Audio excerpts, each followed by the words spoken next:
Okay, good evening, everyone. This is the July 14th, 2020 Planning Board meeting. If we could stand to for the Pledge of Allegiance. Pledge allegiance to the flag of the United States of America, and to the republic for which it stands, one nation, under God, indivisible, with liberty and justice for all. So this meeting started at 6:30 tonight, and we're actually going to end the meeting at 7 so we can go on to some training that we've lined up. So the first thing we need to do tonight is we have some new members on the board. We have Ellen Cedillo, which is one of our new members. We have Cornelia Shea with us tonight. And Richard Dion was the alternate, and he's not here tonight. Unfortunately, he was stricken ill over the weekend, and I hear that he's recovering, so we wish him the best, and hopefully he's back for our next meeting. So we're going to have a reorganization of the board tonight. And in order to do that, I'll step down as chair and let Kevin take over as a temporary chair for the vote for the selection of a new chairman. All right. Thank you, Mr. Chair. At this time, as Mr. Chair mentioned, we are reorganizing, so I would like to make a motion to continue having Bruce Mackey as our chair. I'll second that motion. Can I get a second from Cornelia Shea? Could I make a motion that Kevin be nominated for chair also? I would need a second on that. I'll second. Okay, so we have a motion second for that. Oh, sorry. Okay, well, that's good. Anybody else? I'd like to nominate Bruce Mackey as chairman.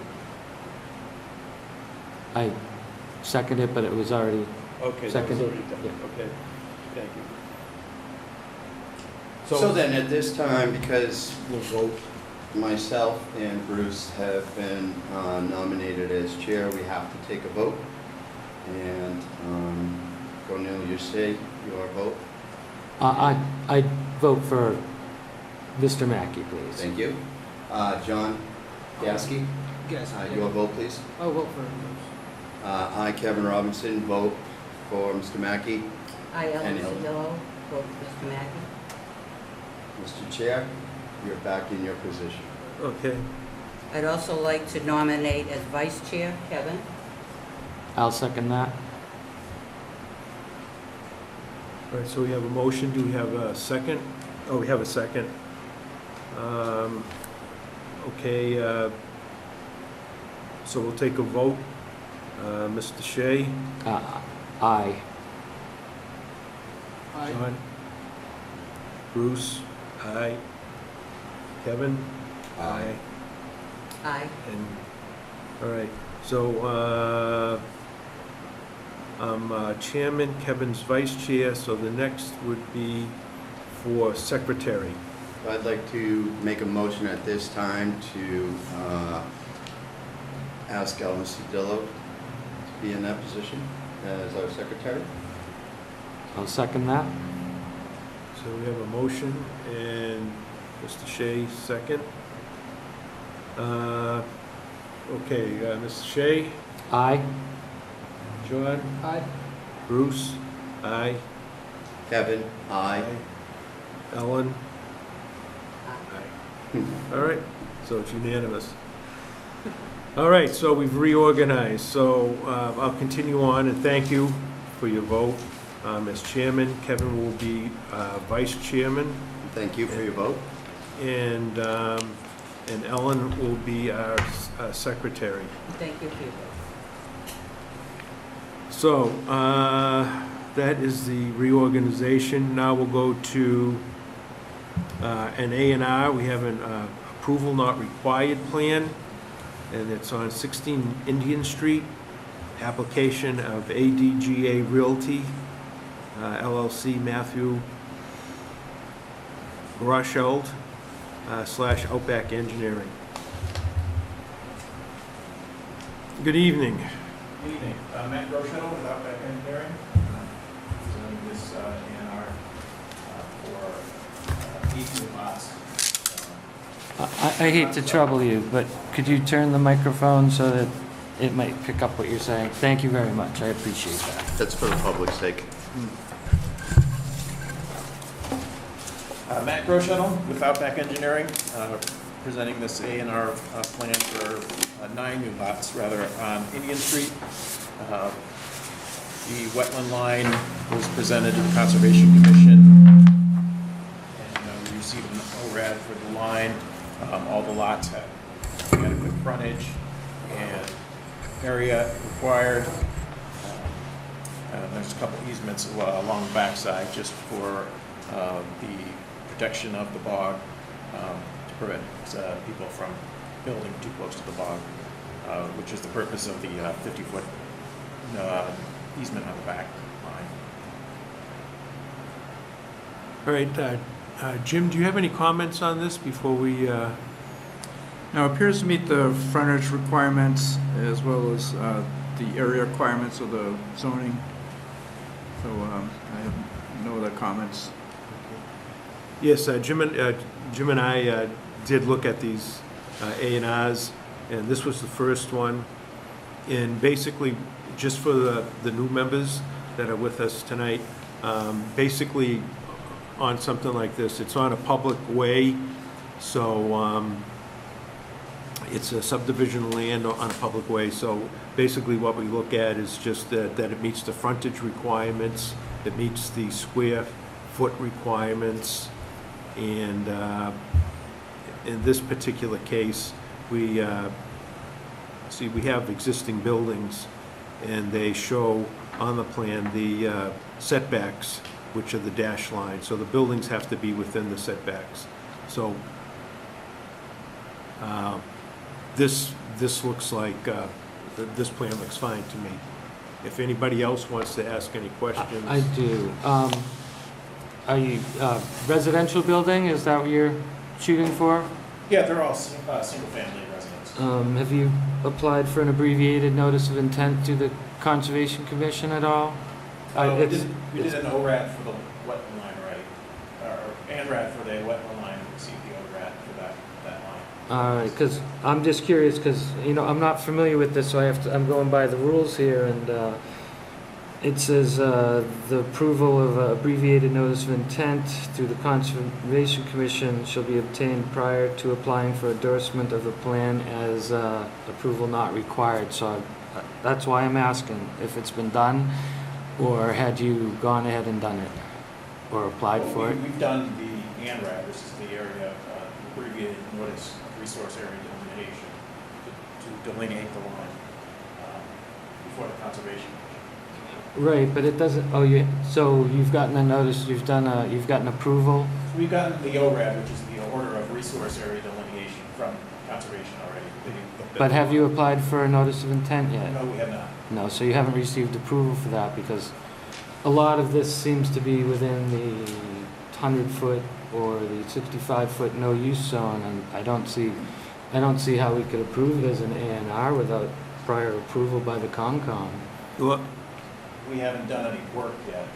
Before we do any work, we have to... Well, it's one of the requirements here, which is why I'm asking, under 422, Section 12, it says approval shall be obtained by an abbreviated notice of intent to the Conservation Commission, which is why I'm asking, and I'm a new member, so I can only go by what's in front of me here.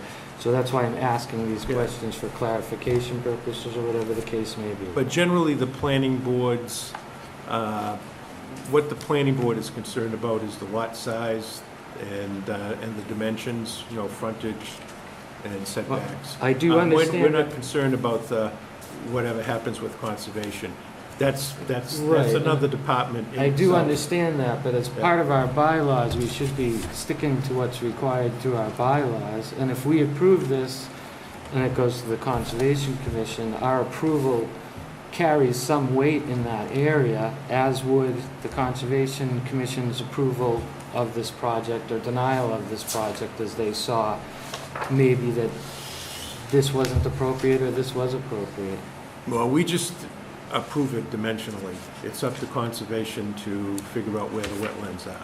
Right, no, and I understand They've that, already but done that. our bylaws do require that we do get, that they apply for an abbreviated notice of intent with the Concom, and they have to have that approval before we can accept it as an A and R. That's not in our bylaws, though. It's Oh, written here, I but was given a copy of section Oh. 422, and it's section 12 under Yeah. that, so that's why I'm curious. Yeah, and- That's why I'm looking for clarification on this issue. In addition, on the section 4.0 plan, believe not to require approval, referral under 413, that planning board refer any plans so submitted to the police department, fire department, Department of Public Works, and the Conservation Commission for review.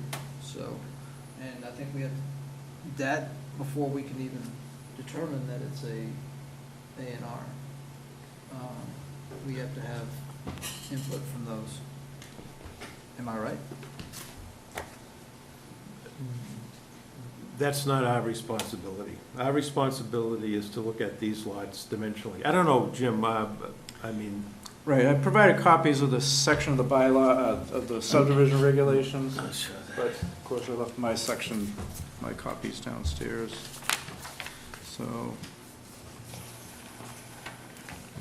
generally, I mean, it's up to the Conservation Commission to determine the wetlands. The planning board's responsibility is to look at this dimensionally to make sure, like I said before, that it meets the zoning requirements as a Form A lot. No, I fully understand that. But we can't get mixed up with conservation. I mean, in order for them to build something here, they'll have to come up with plans with a building on it and the setbacks from Right. wetland lines. But in order But to that's apply not our for an A responsibility. and R, they have to have already been approved through the Conservation Commission. So I don't think that this meets the law as designed, as it's in the books.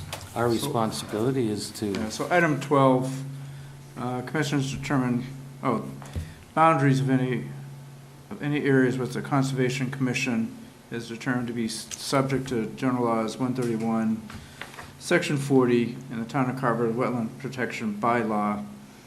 These areas shall be determined through approval of abbreviated notice of intent with the Conservation Commission.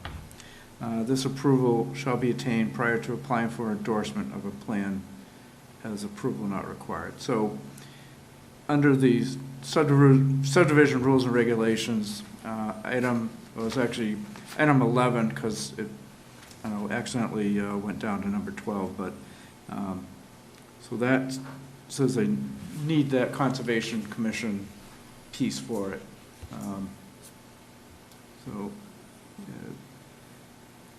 I know the next A&R is already applied to the Conservation Commission. They have a hearing coming up, but, so it looks like they need the abbreviated notice of intent before the board can calculate, can approve an A&R for this particular lot.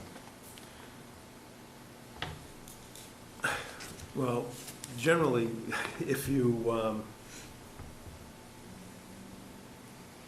I mean, we proved this dimensionally, but if the Conservation Commission doesn't approve the wetland lines, then it can't then come. they're not buildable lots then, or whatever. But what can you say? What have you done with this so far? Can I just go back to your bylaw? You stated, the bylaw states that you need to seek approval from the Conservation Commission of the wetland line. Is that Mhm. correct? Well, it just says Delineated. abbreviated notice of intent. These areas shall be determined through approval of the abbreviated notice of intent. Yeah, I believe abbreviated notice of intent is synonymous with an and then. Do you have that same approval? process. Do you have the approval then you I can don't have it with me, I provide? can Okay. definitely get it, I mean, it was, I have the file number, we have the date that it was, done. I know Conservation, we went through this with Conservation, we did the site walk, and we had the hearing for them, and they approved the line. So this has been approved by The Conservation? line, the wetland delineation, yes, has already been through Conservation. Okay. We filed an ANRAD, we got the ORAD for the line itself, not for any approval to do any work, but just for the delineation of the wetland lines. Right. And I believe that process meets what your bylaw. I couldn't answer that unless you filed an abbreviated notice of intent, so I'm not familiar with the other A&R that you're saying, so I couldn't answer that. I thought the notice of intent required some sort of generalized situation of the structures to be built and measurements and requirements to distance from wetlands. I believe abbreviated notice of intent is just for delineation of wetland lines. That's why it's abbreviated. I couldn't answer that question. I haven't sat on the Conservation Commission long enough to be familiar with the notice of intent laws. Well,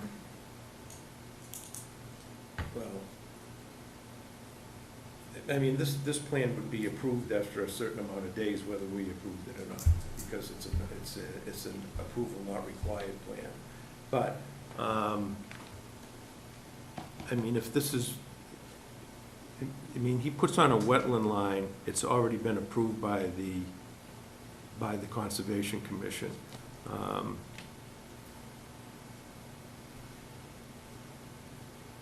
So, I don't understand your question. You said that, Well, I don't fully understand what the qualifications for abbreviated notice of intent are. And unless there's one approved through the Conservation Commission, I don't think this falls under the rules for A&R as stated in our bylaws, and I couldn't vote to approve it.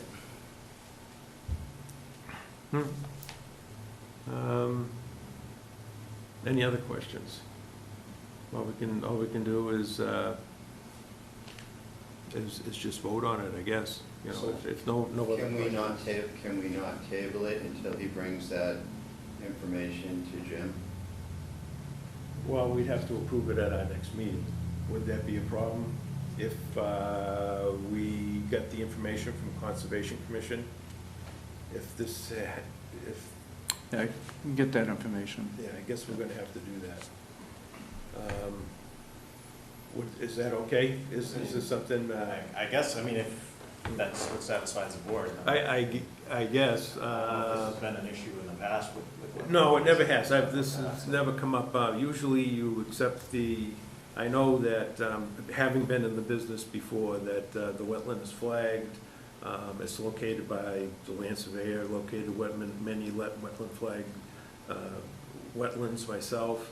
And then it's viewed by the Conservation Commission after a plan has been drawn, and then the Conservation Commission decides if they agree with the wetland. Right, other than not having the approved notice of intent, I don't have any great issues with this.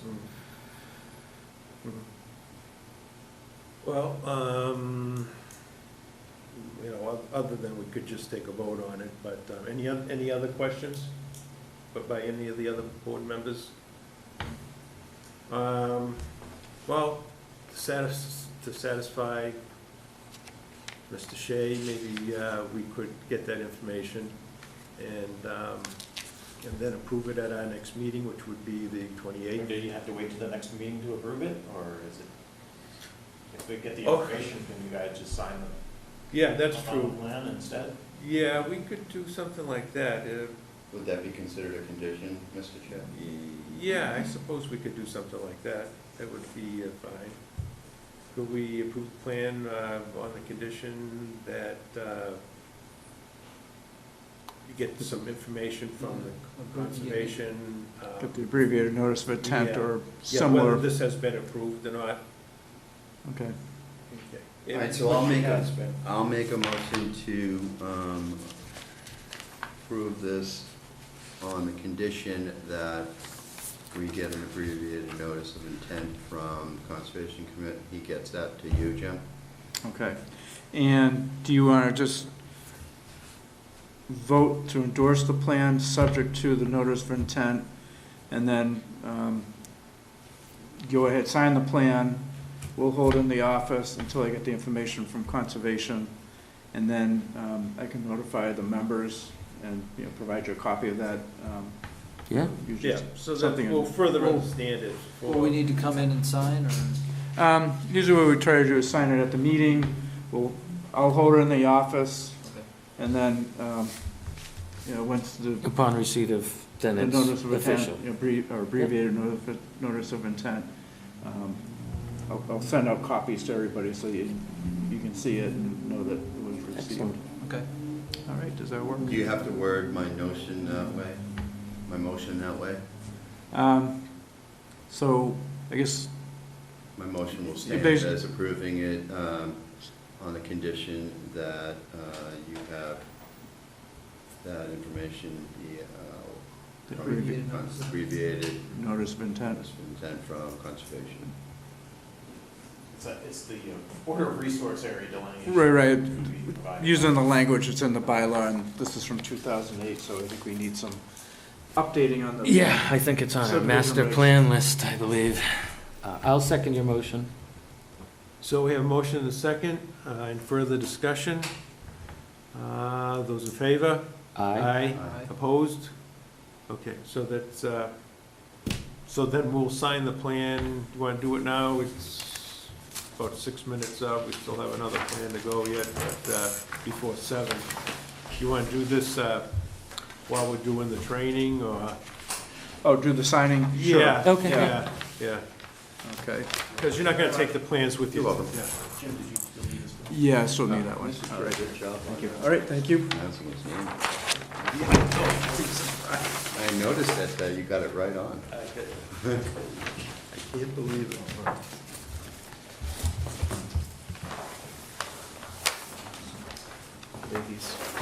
Thank you. All right, so next we have Pine Street A&R and rear lot application of Eatable Land Holdings LLC, Arthur Borden and Associates. Arthur Borden on behalf of Eatonville Land Holdings and First Colony Development. First Colony recently purchased the 2 parcels across the street from Eatonville on Pine Street, owned for years by the Heckler family. We've proposed a 4-lot A&R there. 3 lots have the 150-foot frontage and area requirement. The 4th lot, we're requesting a rear lot approval. We submitted documentation to Jim that shows that that lot conforms to the rear lot requirements in the bylaw. We do have a notice of intent filed with Conservation to deal with the bogs. The bogs, it is 2 bogs and a reservoir. Your approval basically is that the lots do not fall under the subdivision control law.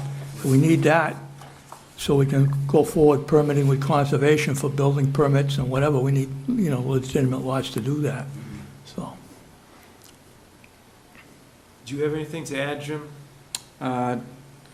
No, and we did have a neighbor come in asking questions about, well, what's going to happen here, and he thought it was going to be a solar farm, and he said, I didn't think it was going to be a solar farm.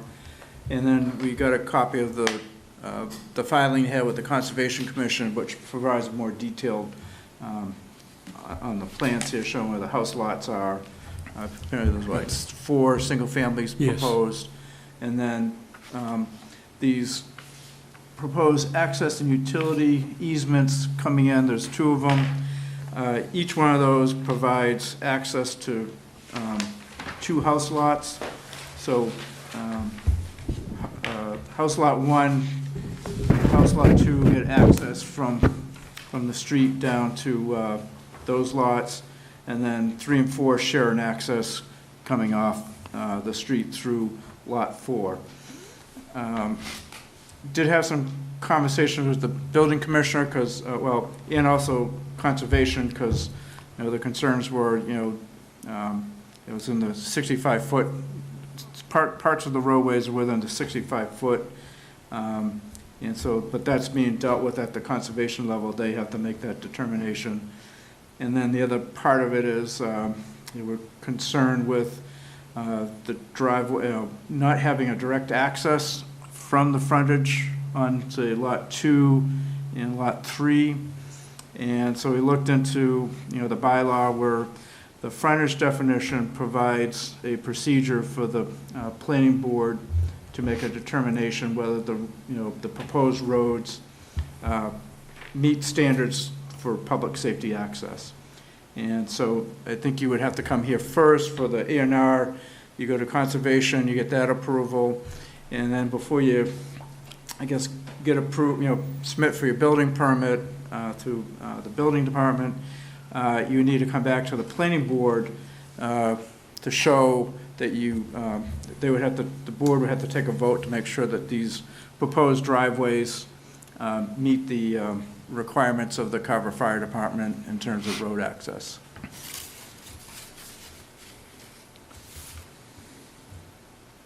All right. So I know that you and I had discussed this already, we Yeah. looked at this, so I'm good with this, but is anybody on the board have any questions? I do. And I'm sorry, but, geez.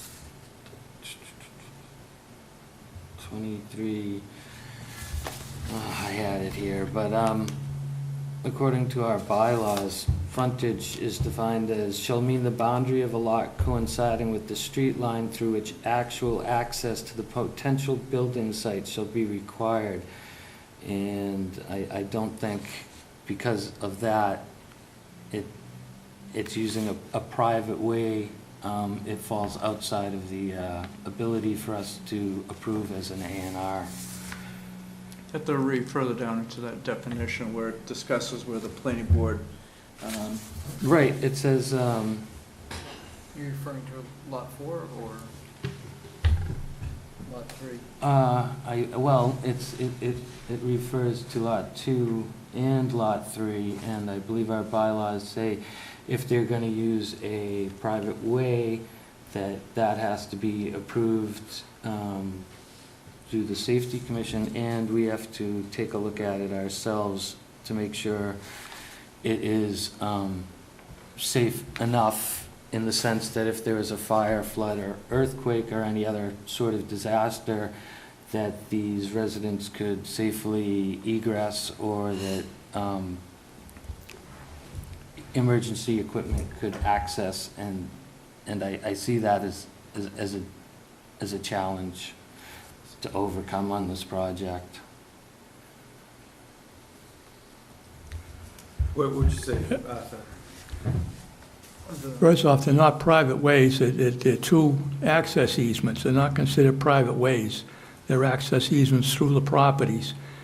We did one right around the corner on Meadow Street a couple of years ago, very similar situation where there was access actually behind the other Heckler property. There's a couple of houses back there that share an access easement, had frontage on one side, would have had to cross wetlands to get to it.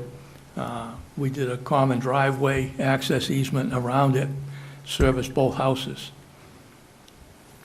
Did the fire department look at that? Houses are all built. Everybody was fine with it permitting-wise. Yeah. And again, that comes in further down the line when you go for a building permit. Yeah. Those types of things are looked into. If for some reason Conservation doesn't approve what we're proposing, we do still have the option to come back and propose individual accesses through each lot, meandering around areas that are now used for access to the bog and the reservoir. But again, your purview under approval not required is not that the lots are buildable. We have a right to create lots. And we Yes, have a sir. right to create lots that are not subject to the subdivision control law. And that's what we're doing. And I understand, but I believe Section 2342 of the bylaws say if there's no direct access through the frontage on the properties, then it doesn't fall within the range of A&R and must be reviewed by the board. Jim, I don't know if you have Section 2342 available of the bylaws. 1 second. Generally, in the years that I've been doing this, anybody can subdivide a lot, land, any way that they want to. They're not proposing any dwellings on this now. They don't have to show the dwellings, they don't have to show an access. What they have to show is that the lot has enough square footage and enough frontage to meet the zoning requirements, and that's it for now. Right, but But as later on, conservation will look at this, and wetland lines will be determined, and if there's some sort of driveways that have to be built along the access easements, that'll be handled then. Right, But I understand. But any landowner has a right to subdivide his property. They do, but in order to fall under an A&R, they have to meet the requirements of frontage, which means actual access to the potential building site shall be required, otherwise it needs to be reviewed. That's for a real lot. It's the definition of frontage. It is defined in our bylaws on page 111 of the Carver zoning bylaws. They define frontage as actual access to the potential building site shall be required. But as far as for rear lots. That's for real lots, but we've never run into this on a regular lot. Well, when you define that 150 feet of frontage is required, then along that 150 feet must be actual access to the possible building site. It's required. Arthur, what do you have to say about that? Well, I disagree. Yeah. We have a right to create lots, whether they're buildable or not. Right. That's not part of this process. That's Right. to be determined down the road after conservation. We file for building permits. Zoning looks at it. That's down the road. We have a right to create lots. You do have the right to create lots, and I do agree with that, but according to our bylaws, it's asking for access to the frontage, which is, I think, the intended purpose of frontage as required by the bylaw.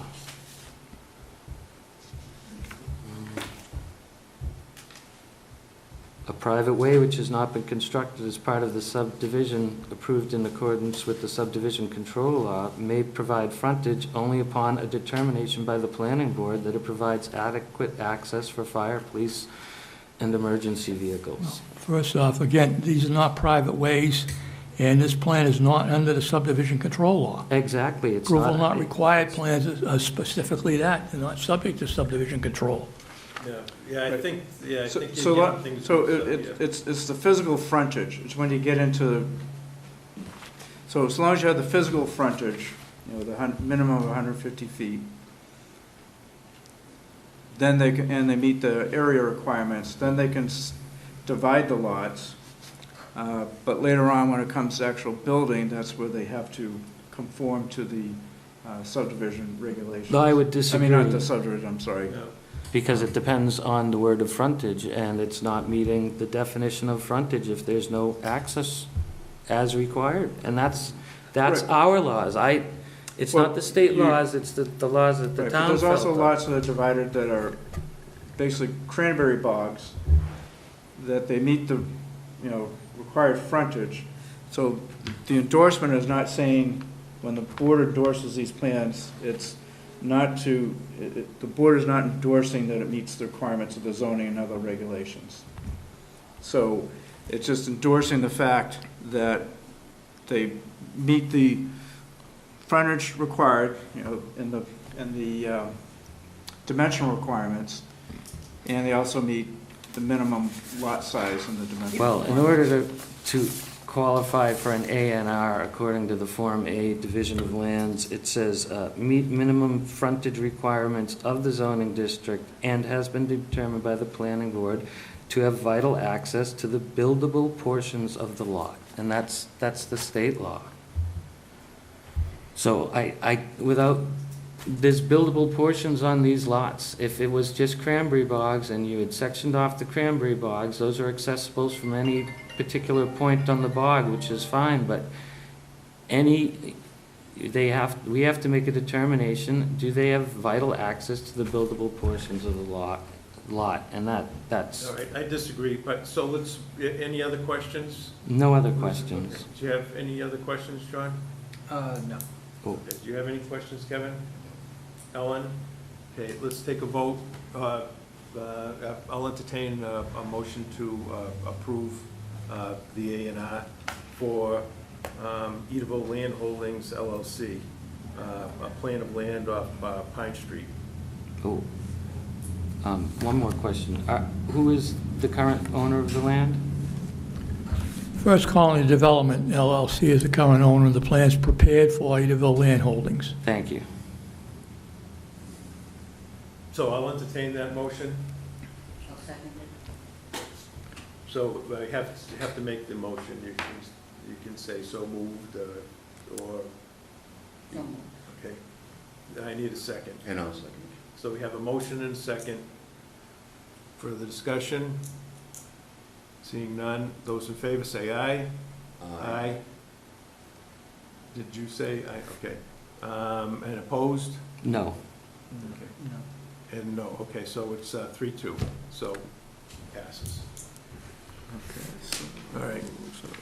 So, that's it. So now we had some other things on the agenda for tonight, but we do have our training. It's up on the wall now on the TV, so I think we can table all of this. Our next meeting is on the 28th of this month, and so I'll entertain a motion for adjournment.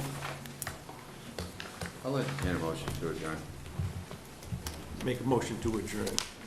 Okay. Do I have a second? Second. So I have a motion and a second. Those in favor? Aye. Okay, thank you, and have a good evening. All right, we got some.